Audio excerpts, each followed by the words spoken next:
अस्सलाम वालेकुम। आप देख रहे हैं टीवी 49 न्यूज यूके और मैं हूं मुनीर पीरजादा। आइए आपको ले चलते हैं आज की खबर की जानिब। काजीमंद में नेशनल हाईवे पर तेज रफ्तार मजदा बेकाबू होकर उलट गई।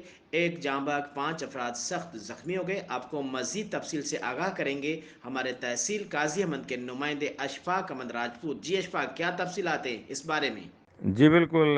कादी अहमद में नेशनल हाईवे पर सकरन शुगर मिल के पास तेज़ रफ्तार मज़दा बेकाबू होकर उलट गई, जिसमें सवार एक शख्स हलाक जबकि 5 शख्स जख्मी हो गए।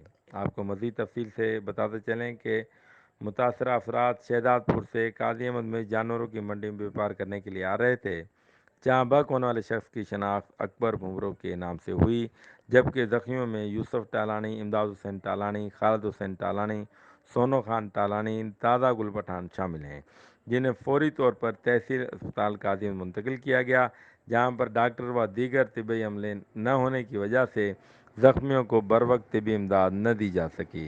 जबकि ज़ख्मियों ने एहतजाज करते हुए अस्पताल के अमले पर मुबैना इल्ज़ाम लगाते हुए बताया कि अकबर मुमरो की मौत बर वक्त तिब्बी इमदाद न मिलने की वजह से हुई। ज़ख्मियों का कहना था कि हम जब अस्पताल पहुँचे तो यहाँ पर अस्पताल का तिब्बी अमला मौजूद नहीं था, जिसकी वजह से हम सब ज़ख्मी तड़पते रहे। अगर डॉक्टर बर वक्त तिब्बी इमदाद देता तो अकबर भुमरो की कीमती ज़िंदगी बचाई जा सकती थी।